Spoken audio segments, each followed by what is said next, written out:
بسم اللہ الرحمن الرحیم۔ فلائی نیوز کے تمام دیکھنے اور سننے والوں کو خوش آمدید۔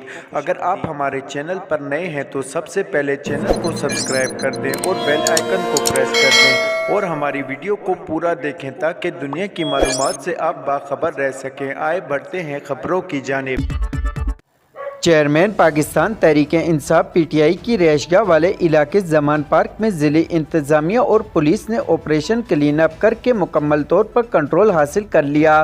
زمان پارک میں chairman P T I Imran Khan کی رہائش گاہ کی دونوں گلیوں کو بینرز اور کنٹینر سے بند کیا گیا تھا اور زمان پارک کا علاقہ عام شہریوں کے لیے نوگوا ایریا بن چکا تھا۔ ضلعی انتظامیہ نے کرینوں کی مدد سے دونوں گلیوں کے بینرز اور کنٹینر ہٹانے کا کام شروع کیا اور رات گئے تک کینار روڈ سے کنٹینر ہٹا کر روڈ کو کلیئر کر دیا۔ قومی احتساب بیورو نیب نے وزیراعظم شہباز شریف کو آشیانہ ہاؤسنگ اسکیم اسکینڈل میں بے گناہ قرار دے دیا۔ نیب کی رپورٹ کے مطابق آشیانہ ہاؤسنگ اسکیم کے ٹھیکے میں بدعنوانی کے کوئی ثبوت نہیں ملے۔ سرکاری خزانے کو نقصان پہنچانا، شہباز شریف نے کوئی فائدے حاصل کیے۔ پاکستان تحریک انصاف کے رہنما و خیبر پختونخوا حکومت کے سابق ترجمان اجمل وزیر نے بھی پارٹی کو خدا حافظ کہہ دیا۔ اسلام آباد میں پریس کانفرنس کرتے ہوئے اجمل وزیر نے پارٹی چھوڑنے کا اعلان کیا اور کہا کہ 9 مئی کے واقعات کے بعد پی ٹی آئی کو چھوڑنے کا فیصلہ کیا۔ آڈیو لیکس کے معاملے پر وفاقی حکومت نے 3 رکنی جوڈیشنل کمیشن تشکیل دے دیا۔ کمیشن کے سربراہ جسٹس قاضی فائز عیسیٰ ہوں گے جبکہ بلوچستان ہائی کورٹ کے چیف جسٹس کمیشن کے ممبر ہوں گے۔ اس کے علاوہ وہ اسلام آباد ہائی کورٹ کے چیف جسٹس بھی کمیشن کے ممبر ہوں گے۔ امریکہ کی قومی سلامتی امور کے سابق مشیر جان بولٹن نے P T I chairman Imran Khan سے ٹیلی فوننگ رابطہ کیا۔ جان بولٹن نے کہا کہ عمران خان کے ساتھ رواں سلوک پاک امریکہ تعلقات میں رکاوٹیں اور تناؤ بڑھانے کا سبب ہے۔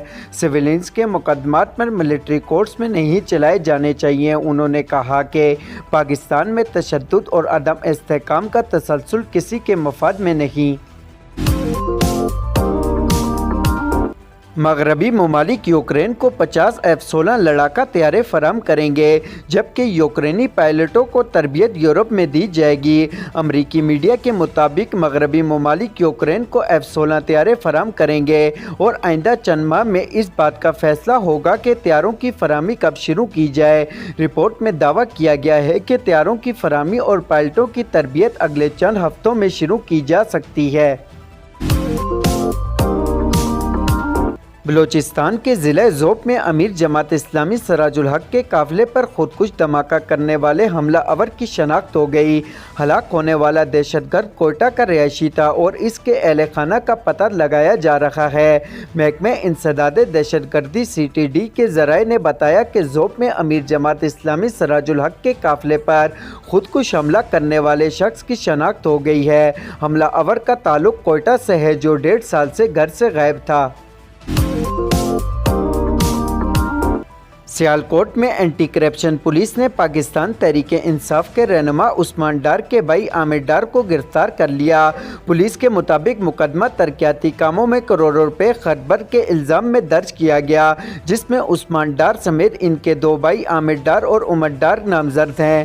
پولیس کا کہنا تھا کہ تینوں بھائی 18 مئی تک عبوری ضمانت پر تھے اور 18 مئی کو اینٹی کرپشن عدالت سے ضمانتیں خارج ہو گئی تھی۔ اینٹی کرپشن پولیس نے عثمان ڈار کے بھائی عامر ڈار کو گرفتار کر لیا۔ ایرانی صدر ابراہیم رئیسی نے کہا کہ ایران نے سعودی عرب کو کبھی بھی اپنا دشمن نہیں سمجھا۔ عرب میڈیا کے مطابق جمعرات کو ایرانی صدر ابراہیم رئیسی نے ایک بیان میں کہا کہ ایران نے کبھی بھی سعودی عرب کو اپنا دشمن نہیں سمجھا۔ اسلامی جمہوریہ ایران کے قوانین کے مطابق اہم حکومت اسرائیل کو عالم اسلام کو مشترکہ دشمن سمجھتے ہیں۔ واضح رہے کہ رواں سال مارچ میں سعودی عرب اور ایران نے اعلان کیا تھا کہ وہ 7 سال کے بغیر رسمی تعلقات کے بعد سفارتی تعلقات بحال کرنے کے لیے چین کی ثالثی میں ایک معاہدے پر پہنچ گئے ہیں۔